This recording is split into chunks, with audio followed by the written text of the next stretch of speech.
Hi, Heaven. I'm Valerie Bennett. I'm here to comment on your discussion post number 4. You did an excellent job of clinically representing the two interviewers who had clinical presentations of functional neurological symptoms disorder and dissociative amnesia.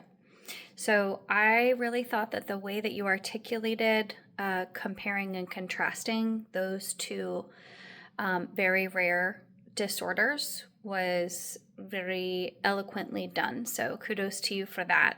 What really stuck out to me about your post was the sort of that neurological symptoms that Juan was exhibiting. And how there was no identifiable cause. So that kind of rule out process was really important as he arrived in more of a psychological setting.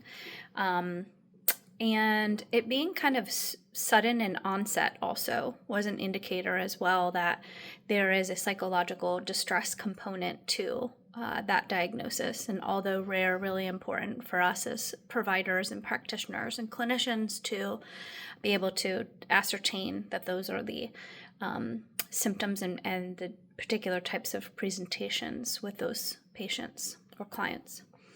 I really liked that you talked about the differential diagnosis piece for both Juan and Jesse's cases, in that that there could be a misrepresentation. And so you really kind of honed in on how imperative it is to be clinically sound and to utilize any resources necessary to be able to depict what type of diagnosis is presenting.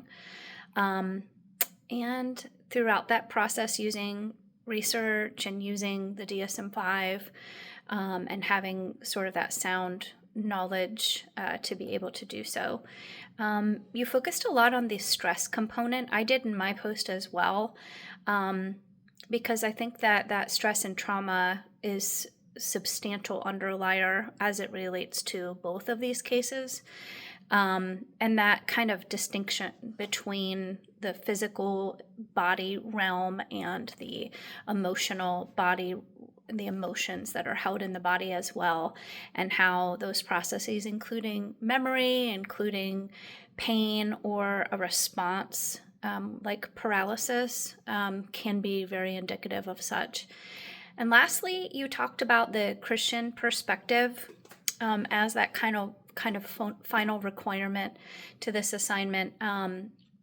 And I really liked that you used our textbook to be able to articulate that. I did the same thing as well, and kind of giving a more descript, depiction of embodiment through McRae, talking about the physical manifestations, how it's representative of Jesus in the human flesh, and we can kind of compare 1 Corinthians 6, chapter 6, 12 through 20 to be able to talk about that whole person and sort of embodied fulfillment perspective as it relates to that as a concept for Christian providers.